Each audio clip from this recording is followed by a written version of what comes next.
Ever noticed how motorcycles seem to get away with things that cars and trucks can't? Well, there's actually a good reason behind it. Today, we're going to talk about 7 things motorcycles can do that other vehicles just can't, and why motorcyclists do them. If you've never ridden a motorcycle, this might change how you view these actions. And for those of you who ride, I'd love to hear your thoughts. Do you think these actions are helpful? How often do you use them? Let's get right into it. 1. Running red lights. Now, before you get too shocked, this is actually legal in some states, under certain conditions. In places like South Carolina, the rules are a bit different when it comes to red lights. If a motorcyclist has to wait at a light for a long time, say up to 2 minutes, and the light isn't changing, they might not be able to trigger the sensor in the road that's meant to detect cars waiting. Since motorcycles are much smaller than cars, they don't always trip these sensors. Some riders, not aware of the laws, may try to get a car to pull up behind them to activate the sensor. However, in certain states, if it's safe and you've waited long enough, you can actually treat the red light like a stop sign and proceed when the coast is clear. 2. Lane splitting. Another thing motorcycles can do that cars and trucks can't is lane splitting. This is something that should really be approved in every state. It's a simple fact. Too many motorcyclists are rear-ended in heavy traffic. Lane splitting can help reduce these incidents.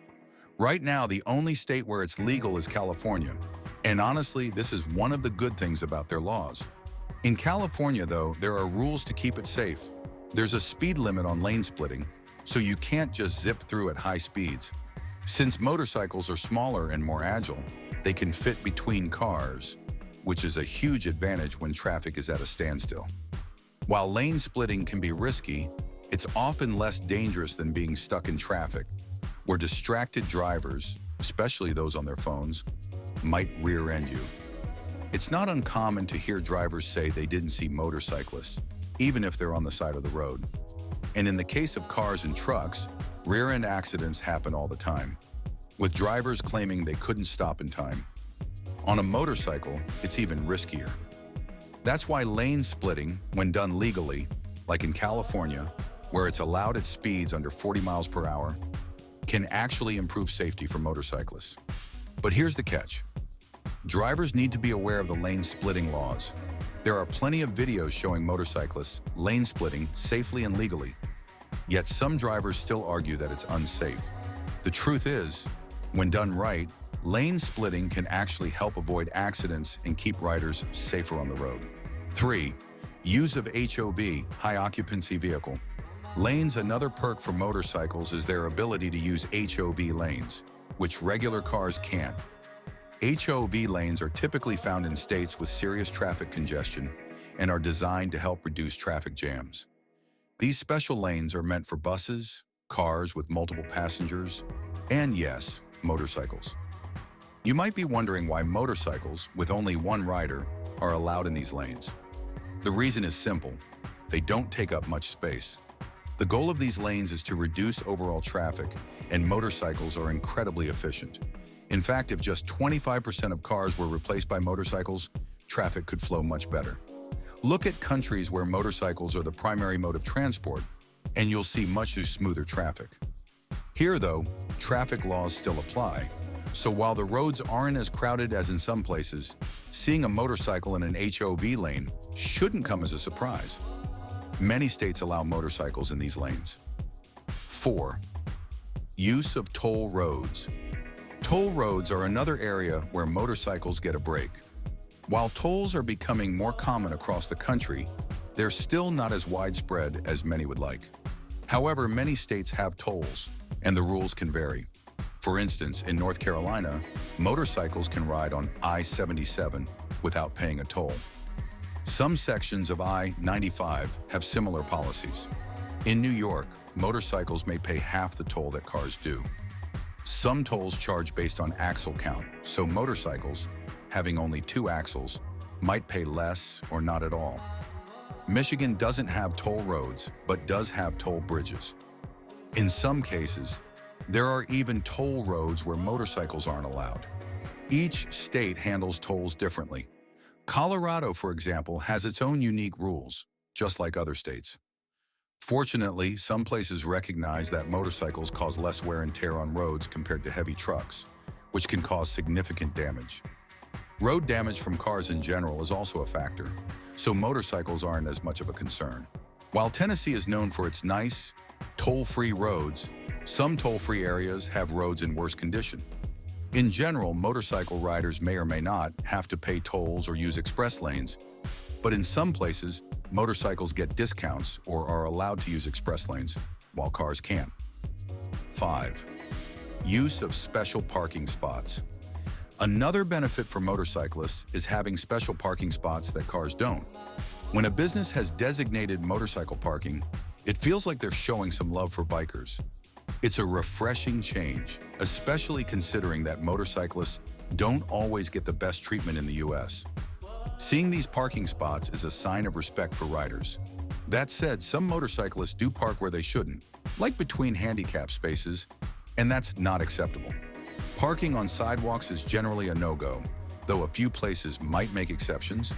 Some businesses, biker bars or not, offer special motorcycle parking because motorcycles take up less space. This is especially common during bike weeks when a large number of riders are out and about.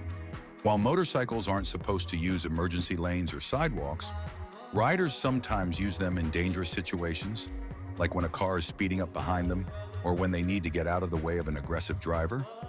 In some cases, riders might pull into an emergency lane to stop and stretch if there's no real emergency.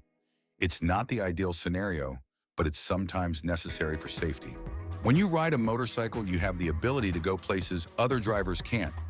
If you're stuck in traffic in a car or truck, you're just stuck. In a car or truck, your options are limited.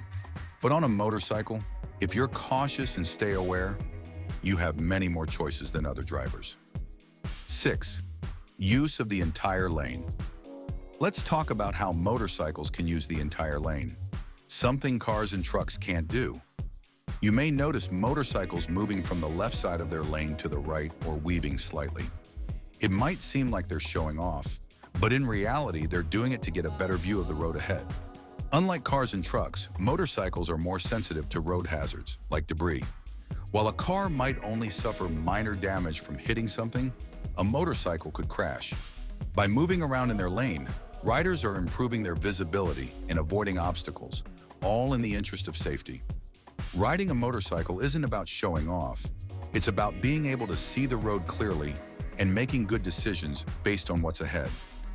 One of the things that helps with this is how motorcyclists sometimes weave or move around in their lane. It's all about visibility and staying safe, not about flaunting skills. 7. Experience outrageous adventure. Finally, let's talk about the experience itself.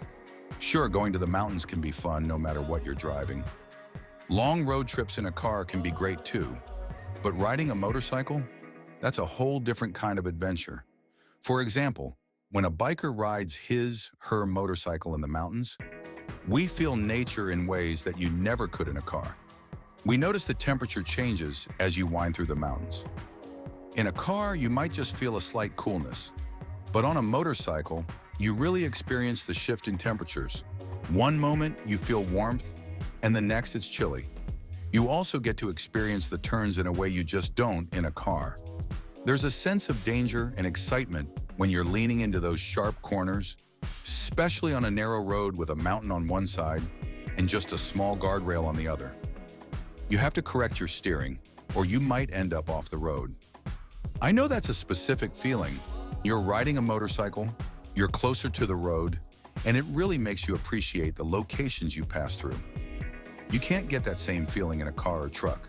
The motorcycle is exposed to everything, and you feel every bump and change in the environment. You get to experience all of this on a motorcycle. The weather, the views, the feeling of achievement. Sure, there are nerve-wracking moments, like riding in heavy rain on unfamiliar roads, but when the sun comes out, it's like you've conquered it. That's what motorcycles are about, feeling connected to the road and to the experience. Motorcycles offer a unique adventure that car drivers often miss. So what about you? What can you do on a motorcycle that people in cars and trucks can't? Share your stories in the comments below. If you enjoy my content, Don't forget to subscribe. Until next time, keep riding safely.